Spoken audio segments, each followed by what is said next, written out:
Hi, this is Nick Lowry, my good friend Damon Corneli, and we're taking a look at Judo today, doing a little Ashi Waza.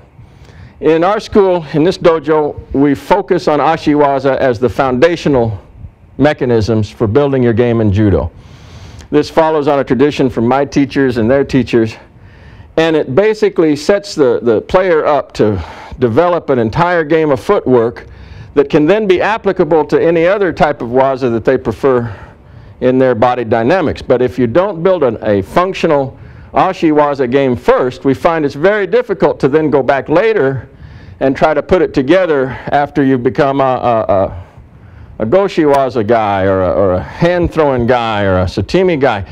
If you spend your early career doing nothing but walking in and hitting Shioi, or walking in and doing ukigoshi, or just doing the big throws, because they're the easy ones to learn right off the bat. You just turn, bop them, displace his center, throw him. Fairly easy to teach, fairly easy to learn. Don't take a whole lot of precision skill to build, and then you say, oh, later on I'll do some of those foot sweeps and some of those foot reaps and some of that fancy stuff. Then it's very, very difficult. But if you, from day one, build your Ashi Waza game right off the bat with the simplest elements in a progressive manner, then you can have a lot of success adapting that same footwork to all the other throwing conditions. So, for instance, we'll take the most basic, Dayashi Warai. When we're initiating the study of Dayashi, you can do it several ways, but the first way we like to start is with the man taking a back step. So as his foot goes down, we pick up his front foot. Why? Because that's the moment when it's going to be weightless anyway. As he begins to do his activity of walking, he walks back. Next, what's going to happen is this one's going to rise. Can't hardly not happen precisely if I step in with it. It's really got to rise. So first, before you even touch his foot, you just want to walk with him, and he gets to walk at his natural pace. I'm walking my natural pace. Now, as I walk with him, I want to penetrate his step a little bit with my step. So my distancing changes, and he can tell you there's a little shift in his hip. And as he steps back, a little shift in his hip, a little shift in his hip. You feel that? Mm-hmm. So now come after me that way. Yeah, yeah, yeah. So his center is actually subtly starting to displace me backward slightly on each step. That's basically giving me a little moment of control here so that I can pick this foot up with great probability. Raises my chances. And when I pick the foot up, I want to do so right down at the floor. I don't want to be reaching up high and grabbing his leg. I want to be right down at the ankle. As low to the floor as it can be. My toes are pointed. My ankle's flexed. My knee bends. And the activity of the throw happens in the lower leg. There's a grave tendency when we learn foot sweep to sweep from the big muscles of the thigh and the inner groin, sweeping like this. And really when we sweep, we want the activity concentrated down at the fulcrum point, way down there at the bottom. Kind of like you're brushing something off your shoe. What's that on my shoe? You have to learn to flex the correct muscle group. Otherwise, when you get under duress, you have a failed mechanism going. He has some weight on it, for instance, and I run into this thing. If I'm engaging the big muscles up here at the end of the lever, I may get a foot stop and drive him over it, but it's no longer sweeping.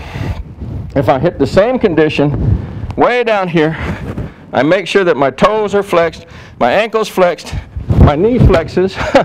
Even though his weight's on it, it sort of has a feeling like just like a cat snatching out a cat toy, just snatches it out from under his structure. Because all the power is concentrated, not coming from up here, but coming from right down there. It's like, just grabbing it. Might as well reach down and grab it. And it feels like that. Somebody grabbed it and pulled it out from under you. It's exactly what a good foot sweep is doing if there's weight. If there's not weight, if your timing's right, you can get away for a long time with these straight-legged pulling from the inner groin muscles.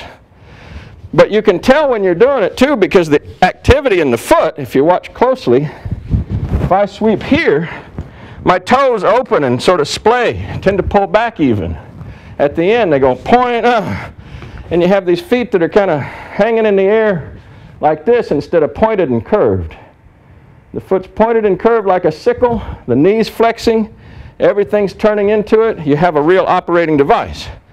You want to become very good at doing that over a series of steps. Touch it, touch it, touch it, touch it, very readily, and then accepting it back to me. Boom, boom, boom. Now, okay, pretty good, Damon. Now feel it. I'm going to do it to you. Hold, hold, hold, hold. There's a moment of contraction at the top of each one that I'm feeling right in here that he wasn't quite doing. So do it slower to me. Yeah, feel that hold. Good. Good. Much better, much better. You want to develop that sensation of grabbing and holding in that isometric hold on each repetition, and get so that you can do that at will. You have to really be watching that as you take off, your foot doesn't swing out and then come in. Look at it from end on. If he steps back, I've given him a little pressure, my foot swings out and then in to dash it across, for instance. I'm adding extra time, like that. That'd be a wild exaggeration. But as much as possible, I like this line to be straight. Everything travels in a straight line, straight, straight, straight, and then curves as it makes contact. The curve doesn't happen from the line of the leg swinging. The curve happens from the bending and flexing of the knee. So watch again. Straight coil. Straight coil. But not a swinging arc coming from the big muscles up here.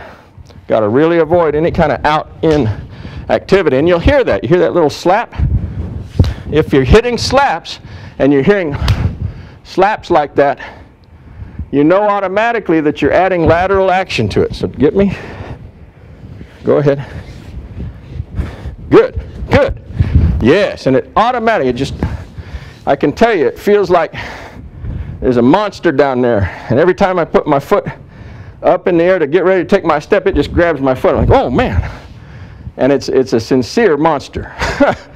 But when you have something that's just slapping your foot, pap, pap, pap, it's only trying to control it a minute amount of time, and it's usually hitting it at the wrong time anyway. So you build that structure. That's phase one of developing your Ashi Waza.